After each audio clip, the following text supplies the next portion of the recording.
The topic is sickle cell anemia. We are going to cover the headings: definition, causes, pathogenesis, clinical features, complications, investigations, and management. So, definition. It is a disorder which is characterized by presence of HbS, means sickle hemoglobin, which gives the RBC sickle shaped. मतलब RBC को वो sickle shape देता है, जिसकी वजह से oxygen tension जो होता है ब्लड में वो कम हो जाता है, जिसकी वजह से हाइपोक्सिया की कंडीशन भी पॉसिबल है. Then causes. Haemoglobin contains 2 chains, that is alpha chain and beta chain. दोनों की दो जीन्स रहते हैं, that is alpha 2 and beta 2 chains.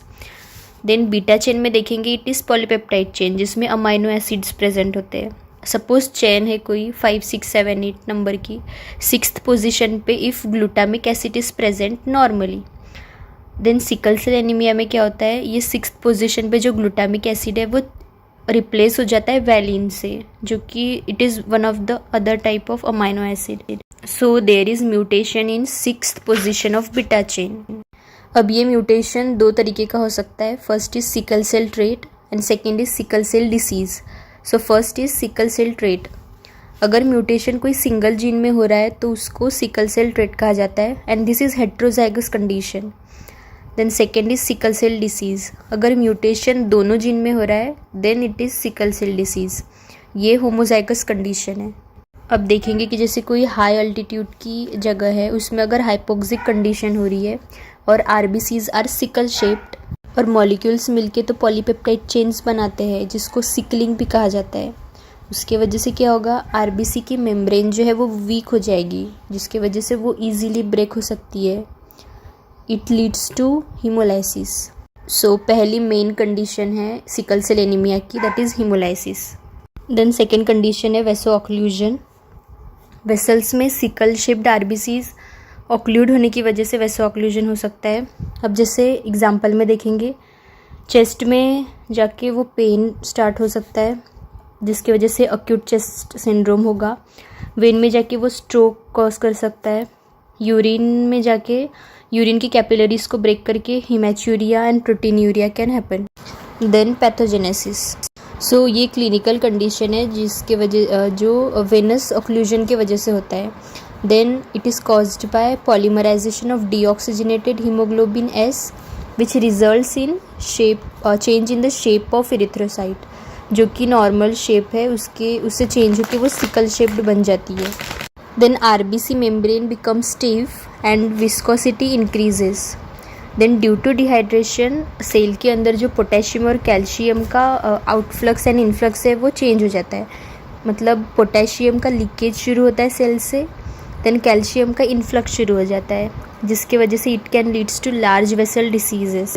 Then clinical features. First is delayed growth and development. Due to reduction in oxygen transport growth and development भी delay हो सकता है. Second is enlargement of spleen. First 6 month तक spleen का enlargement हो सकता है. Then after some years spleen may be totally replaced by fibrous tissues. Then ulcers. Due to trauma के बाद भी हो सकता है या फिर एंकल के पास हो सकता है.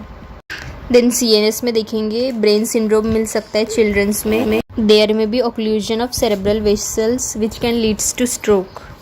देयर में भी chances of infection. Pneumococcal pneumonia हो सकता है, मेनिंजाइटिस हो सकता है ड्यू टू हाइपोस्प्लिनिज्म. देयर में भी इनलार्जमेंट ऑफ हार्ट हो सकता है, that is cardiomegaly. Enlargement of liver, that is hepatomegaly, can be seen. Abdominal pain भी मिल सकता है due to infarction of abdominal viscera. Then skeletal changes can be seen. Infection की वजह से bone and joints infection can happen. Due to decreased blood supply, ischemia and necrosis can occur. Then complications. Complications can seen in 4 crises. First is painful crisis, then aplastic crisis, then hemolytic crisis and sequestration crisis. So first is painful crisis. तो उसमें reduced blood flow की वजह से tissue infarction मिल सकता है. RBCs का sequestration होगा various organs की तरफ. Infection and dehydration can be seen. Hand foot syndrome देखने को मिल सकता है. रेगुलर पेन मिलेगा लिम्स एंड बैक में, सेरेब्रल एंड पल्मोनरी इन्फाक्शन मिलेगा but it is less common. Then second is aplastic crisis. So hemoglobin count is reduced and reticulocytes also reduced. Hemolytic crisis में hemolysis increased मिलेगा. Then sequestration crisis में मिलेगा splenomegaly due to increased destruction of RBCs.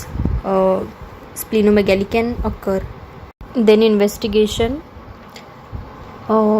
RBCs count are reduced, hemoglobin is reduced, WBCs are slightly elevated due to infection, platelet count is elevated, RBCs are sickle shaped.